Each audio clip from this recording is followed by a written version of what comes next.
Bigounettes sont nés au Zénith. Je voulais, pour qu'on vende les programmes, je me suis dit que ce serait sympa qu'on ait des filles un petit peu habillées un peu coquines, parce que ça correspondrait bien, Vigarmel le paquet, tout ça avec un blouson, un petit truc en cuir. Et à la fin du Zénith, je me suis dit, mais comment je vais faire maintenant si j'en ai plus? Puis après, il en fallait 3, donc au début on a tourné un peu chacune, quoi, et puis après... Voilà, après ils ont pris celle qui était disponible toute l'année et celle qui convenait. Il y a eu quelques petits changements au début et puis l'équipe s'est faite et ça n'est pas un hasard que Fred, Sarah et Béa soient restés les 3 Bigounettes, c'est parce que ça devait être elles. La preuve qu'on ne s'est pas trompé, c'est que sur la longueur, ça fonctionne. Que, comme avec mes petits gremlins, l'humeur est tout le temps la même. Les 3 Bigounettes, Sarah, Béa et Fred Elles sont montées sur le bateau avec nous et puis elles sont d'accord pour aller au bout du monde. C'est bien avec la caméra, parce qu'en fait ça incite les gens à acheter le programme. Ouais, voilà, regarde. Ah voilà, mais j'ai pas fini encore. Je pense que c'est bien si c'est les mêmes personnes, parce que déjà on n'est pas obligé de réexpliquer chaque jour à d'autres personnes, et puis on est sûr que les gens seront traités comme on a envie qu'ils le soient.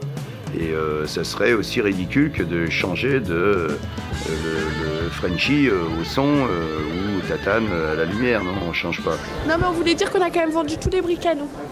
Et que voilà, ça a bien marché ce soir. Et on a vendu beaucoup de programmes aussi. C'est vrai? Ouais, et alors donc on est très contente, merci. Bigounette, c'est tout simple, c'est parce que quand j'étais gamin à l'école, et donc quelques amis, à force des amis intimes, m'appelaient Bigou. À l'école, voilà l'explication, on m'appelait Bigou. Et voilà, quand il a fallu choisir un nom pour les filles, il s'est dit Bigou, Bigounette, ça peut être sympa, donc voilà, Bigounette. C'est devenu donc des Bigounettes, quoi, les filles à Bigou. On n'a pas le droit de les tirer, je précise, hein, on ne peut pas tirer les Bigounettes, hein, parce que c'est pas bon sur le lieu du travail. Stop, on rentre pas là. C'est top secret, maintenant c'est top secret. Et puis à la fin, avec les choristes, j'avais 2 choristes donc choisis dans le public. Et puis je me suis dit, j'espère que ça leur fait plaisir, mais à mes petites Bigounettes, elles montent sur scène, on fait la balance son ensemble. Au début, faut faire ses marques.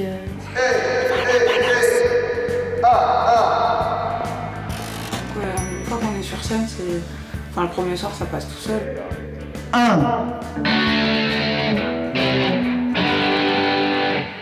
Bon, on y va avec la musique. C'est marrant, on a vite été à l'aise en fait.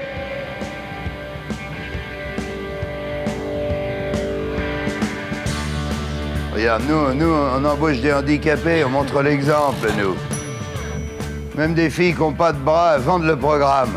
Elles montent sur scène à la fin et elles font les chœurs avec les 2 choristes qu'on a choisis. Il y a toujours un peu de crack. Ça me permet aussi de les présenter, et de les présenter sur la scène pour dire c'est pas des filles qu'on a fait venir pour vendre des programmes et tout. Elles sont avec nous, elles font partie de l'équipe et elles font un petit peu partie du spectacle. Et on peut aussi applaudir très fort mes 3 petites Bigounettes qui nous accompagnent de partout, que je vous présente maintenant Fred, Sarah et Béa. Et on est là, on vend le programme, ça pourrait s'arrêter là, quoi. Donc le fait de monter sur scène, c'est un plus, c'est valorisant. Puis bon, après, les gens n'ont pas le même regard en fait quand on sort.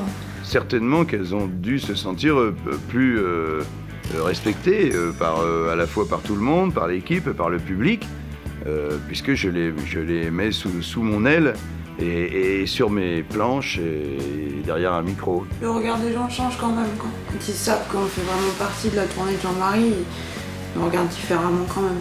C'est une bonne expérience. Oui, c'est une très bonne expérience. Pareil, je pense que ça s'est bien passé parce qu'on était avec Jean-Marie, parce que l'équipe était sympa, mais faut pas aussi oublier ça, quoi. Ouais. Très bon souvenir. Les petites Bigounettes, je les adore et je trouve qu'elles sont d'excellentes constitutions parce que de vivre au milieu d'une bande de cons comme vous, je veux dire que franchement, des fois j'ai envie de leur donner une médaille. Et on va mettre le P va mettre le A.